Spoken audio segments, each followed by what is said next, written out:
그때 사드 보복 때 2016년도, 17년도 보복 때 PER은 밸류에이션이 7.6배까지 떨어진 기억이 있습니다. 네. 7.6배. 근데 현재 실적단을 봤을 때는 올해 내년 기준으로 봤을 때는 한 5배 정도밖에 안 됩니다. 엄청나게 싸죠. 실적도 좋고요. 근데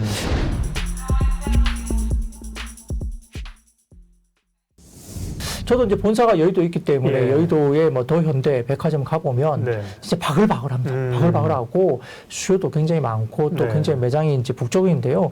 이런 부분들 때문에 사실은 상반기 이제 보복 소비 관련된 이슈 때문에 백화점이 조금은 해외 쪽으로 관광객이 나가면 백화점 피크아웃 되는 거 아니야? 라고 고민을 했겠지만 월간단을 봤을 때는 의류 매장이 굉장히 좋았다는 거죠.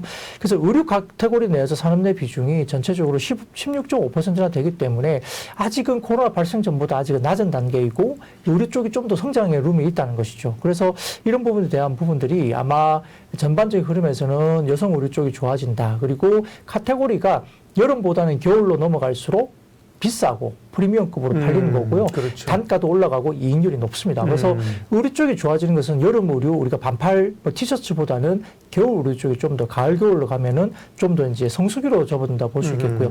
여기에 따라서 이제 그 매출에 관련된 백화점 산업 내에서 매출 비중이 월간 단위로도 성장을 계속 하고 있다는 점이고요. 더군다나 지금 최근에 온라인 성장률이 급격하게 떨어지고 있어요. 최근에 코로나 시점에서 한 2년간 온라인 성장률이 급격하게 성장을 했지만 최근 들어서 온라인 성장률이 급격하게 떨어지면서 오프라인 매장 관련된 성장률이 반대로 올라오고 있습니다. 그런 부분들이 결국은 백화점 매장의 어떤 여러 가지 부분에서 객단가라든지 이런 부분들이 올라온 부분들이 긍정적으로 실적도 보고가 될 것 같고요. 더군다나 지금 해외여행을 가게 되니까 어떻게 됩니까? 공항이 바글거리면 또 공항 면세점도 바글거리게 되겠죠. 또 면세점 관련된 여러 가지 뭐 한도도 좀 올라가니까 조금 더 많이 살 수 있습니다. 뭐 화장품이나 술 같은 담배 많이 살 수 있는데 결국은 면세점에 대한 매출도 올라가는데요. 이 면세점 같은 경우는 사실 따이공, 그러니까 소위 말하는 보따리 상이 너무 많이 올라가게 되면 이익률은 할인율이 굉장히 낮아요. 왜냐하면 수수료, 알선 수수료를 줘야 되기 때문에 그런데 그런 부분들이 개인 여행객, 소위 말하는 이제 FIT라고 불리는데 이게 개인 여행객입니다. 이 개인 여행객 수요가 많아지면 공항 면세점 노출도가 높은 면세점은 굉장히 좋아집니다. 그러니까 공항 면세점 가가지고 개인들이 많이 사기 때문에 딸공에 주는, 보따리상에 주는 알선 수수료를 안 줘도 되는 거거든요. 그래서 거기서 매출 볼륨이 올라오면 여기에 따라서 이익률이 굉장히 좋아지는 그림이 나오기 때문에 공항 면세점 노출도가 높은 데가 어디냐 이것도 봐야 되는 거죠. 자, 정리하면 유통인데 유통도 많아요. 사실은 뭐 편의점도 있고 많은데 백화점이고요. 백화점 가운데서도 또 공항 면세점 쪽을 많이 가지고 있는, 글쎄 백화점 아니지만 면세점 하면 호텔신라, 그다음에 뭐 롯데 이런 데 아니에요?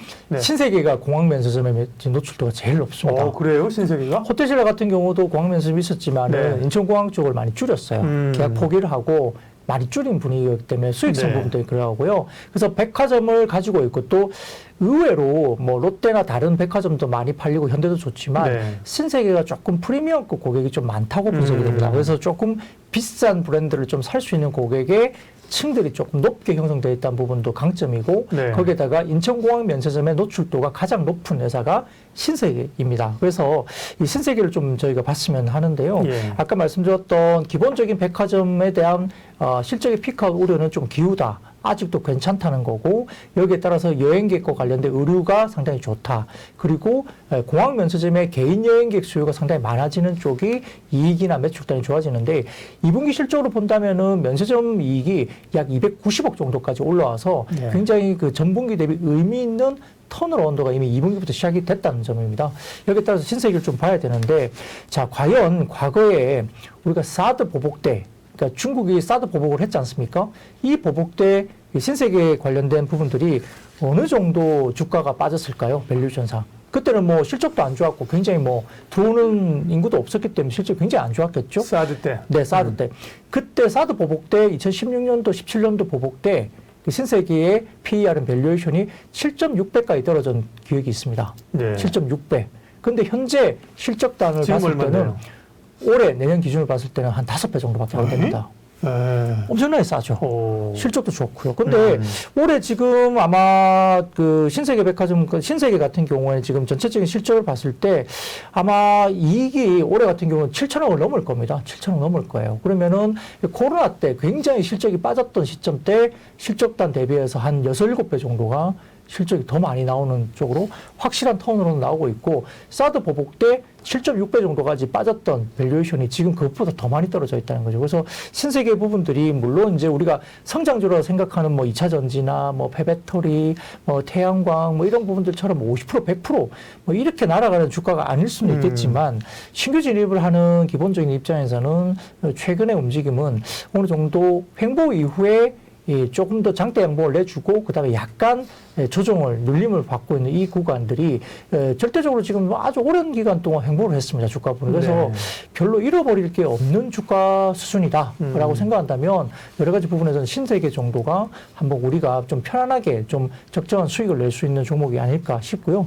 유통 관련해서는 조금은 저희가 탑픽으로 좀 봐야 되는 종목으로 언급드리겠습니다. 네, 유통 가운데 박근영 부장님이 백화점을 말씀하셨습니다. 일반적인 뭐 우리 내수 소비는 롯데, 현대백화점, 뭐 신세계 뭐 다 있겠지만 네. 그 부분 플러스, 플러스 해외 여행 또 이제 면세점 이런 것까지 하게 되면 신세계를 주목해서 봐야 된다. 네, 그렇습니다. 예. 오늘 스토리가 있는 투자 이야기 첫 번째는 유통, 백화점 그리고 포인트를 딱 잡아서 신세계를 말씀을 해주셨습니다.